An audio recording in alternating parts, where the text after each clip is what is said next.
So I am Muthukumari, Assistant Professor, Aeronautical Department, Nehru Institute of Technology. So now I am going to teach about elements of aeronautics. So in that we are going to see about aerofoil. So the aerofoil is nothing but it is a very basic thing for aeronautical engineer. So before entering to aeronautical engineer, you have to know what is aerofoil. So aerofoil is a very basic shape or dimension in which all the aerodynamic forces are acting on that. So in that briefly we are going to see what is aerodynamics. So aerofoil, so also spelled aerofoil, curve-shaped surface such as an airplane wing, tail and propeller blade that produces lift and drag when moved through the air. So in simply words I can say it is any shape or any dimension on which all the aerodynamic forces are acting. So there will be a difference between aerodynamic forces and forces acting on airplane. So forces acting on the airplane is the four things, that is lift force, drag force and weight force and propulsive force. There are the four forces are acting. So among that four forces, the two forces are created by your air. That is your lift force and drag force. So in other words, the aerofoil produces a lift force that acts at a right angle to the airstream and the dragging force that acts in the same direction at the airstream. That means here we are mentioning the direction of the forces acting on that particular airplane. The lift force is nothing but which is acting perpendicular to the airstream. That is, your airplane is moving through one direction means your lift force acting perpendicular to that airflow direction. Then your drag force, so which is a resistant force offered by the air when moving body, when moving through the air. Okay, that is opposite to your propulsive direction. So the next, the aerofoil nomenclature. So before entering to that, we have to know what are the important parts of that particular aerofoil. So the first one is leading edge and second one is trailing edge and your maximum thickness, upper surface, lower surface and chord of the aerofoil and the maximum camber.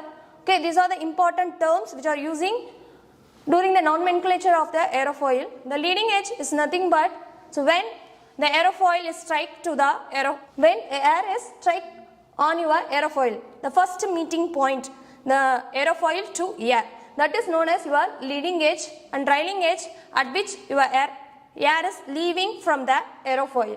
Then upper surface and lower surface. Then here the important term we are using, that is your chord line and camber line. So the chord line is nothing but the line which is drawing from your leading edge to trailing edge and your camber. So it is different from your chord line and it is somewhat difficult to draw or find out your camber line. So how we will find out the camber line means, first you have to draw the circle which touches your upper surface and lower surface of the aerofoils. So like that you have to draw the circle up to the leading edge, then connecting the center point of the circle you can get the camber. Then camber thickness, which is nothing but it is the distance between your camber to chord line. So there will be some point, it is the maximum thickness is there and maximum chord thickness is there, okay, which is differ for a different kind of aerofoils. So these are the things we already seen. Your mean camber line, set of the points halfway between upper and lower surface and leading edge, most forward point of the mean camber line, trailing edge and most rearward point of the mean camber line and chord line, straight line connecting the leading and trailing edges, chord C, a distance along the chord line from lead to trailing edge and camber, maximum distance between mean camber line and the chord line measured particular to the chord line. The next, the pressure forces acting on the acting on your aerofoil. So, you know the Bernoulli's equation says that whenever the pressure is high, your velocity will be low, vice versa. Whenever the pressure is low, your velocity is more. It is a kind of description, the pressure distribution over an aerofoil. And this is some kind of aerofoils, types of aerofoils I am displayed here. That is your early cambered aerofoil, the first one, and second one is a symmetrical aerofoil and supercritical aerofoil, Clark-Oy aerofoil, then double wedge supersonic aerofoil and GAW1 aerofoil and modern symmetrical aerofoil, then circular arc supersonic aerofoil and GaW2 aerofoils. These are all the types of aerofoils. We are using two types of aerofoil. One is symmetrical aerofoil. Second one is unsymmetrical aerofoil. Okay, the symmetrical aerofoil is nothing but both upper surface and lower surface having the same, both a mirror image.